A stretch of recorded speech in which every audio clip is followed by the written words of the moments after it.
প্রতিটা রুহু, প্রতিটা মানুষ মালাকুল মাউতকে দেখতে পায়। আপনিও দেখবেন, আমিও দেখব। মুমিনদের কাছে এসে মালাকুল মাউত একজন যুবকের বেশে সাদা ধবধবে জুব্বা পরে সুগন্ধি মেখে মুমূর্ষু ব্যক্তির শিয়রে বসে বসে বলে, ইয়া আইয়াতুহান নাফসুল মুতমাইন্না, হে প্রশান্ত আত্মা, উখরুজি ইলা মাগফিরাতুল্লাহি ওয়া রিদওয়ানি, আল্লাহর ক্ষমা আর দয়ার দিকে বের হয়ে আসো। বলা মাত্রই মুমিনের আত্মাটা স্মুথলি বের হয়ে আসে। কাফান মিন আকফানিল জান্নাহ, হানুত মিন হানুতিল জান্নাহ, জান্নাত থেকে আনা সুগন্ধি কাফনের মধ্যে পেঁচিয়ে তিনি রূহটাকে নিয়ে ইল্লিনে চলে যায়। সরাসরি দেখে মালাকুল মাউতকে। আর যারা ইসলাম বিরোধী, কোরআন বিরোধী, তাদের সামনে এসে মালাকুল মাউত ত্রাস সৃষ্টি করে। আগে ধমক। হাইওয়েতে মাঝে মাঝে ডাকাতি হয় না? বাসগুলোর মধ্যে যখন ডাকাতি হয়, বাসে থাকে 50 জন, ডাকাত ঢুকে 5 জন। এই 5 জনের ভয়ে সবগুলো পেশাব করে দেয়, কারণ ত্রাস সৃষ্টি করে। এসেই চাইনিজ কুড়াল দিয়ে আগে কুবায় দেয় 4-5 জনের। রক্ত দেখে কি দেওয়ার সব আগে রেডি করে রাখে। মালাকুল মাউত এসে কাফের, নাস্তিক, মুশরিকদের সামনে সেরকম একটা ত্রাস সৃষ্টি করে। ভয়ে লোকটা কাঁপতে থাকে।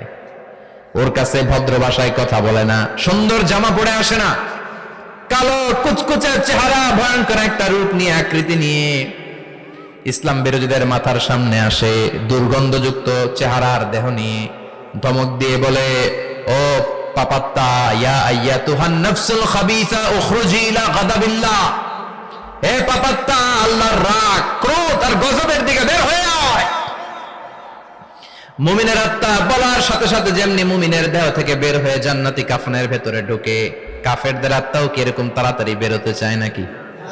কাফেরদের আত্মা বেরোতে চায় না। ডানে দৌড়, বায়ে দৌড়, সামনে দৌড়, পেছনে দৌড়, আহা, দৌড়াদৌড়ি করে। মালাকুল মাউত এটাকে টেনে হিচড়ে, একটা জীবিত ছাগলকে জবাই না করে তার চামড়া উল্টার দিকে টেনে হিচড়ে বের করলে ছাগলটা যত কষ্ট পায়, এর চেয়ে কমসে কম 70 গুণ বেশি কষ্ট দিয়ে কাফের, মুশরিক আর গাদ্দারদের রূহ কবজ করা হয়। আল্লাহ, এই পরিস্থিতি থেকে তুমি আমাদের বাঁচাও। মুমিনদের রূহ যেমনি কবজ হয়, ওইভাবে রূহ কবজের ব্যবস্থা করে দিও। ইমানের মৃত্যু নসিব করে দিও, শাহিদি মৃত্যু নসিব করে দিও। আমাকে শহীদ করে সেই মিছিলে শামিল করে নিও, যে মিছিলের নেতা মীর হামজা, খোবায়েবে খাব্বাব, আল্লাহর কাছে ছিল অতি প্রিয়, শামিল করে নিও। আমাকে শহীদ করে সেই মিছিলে শামিল করে নিও।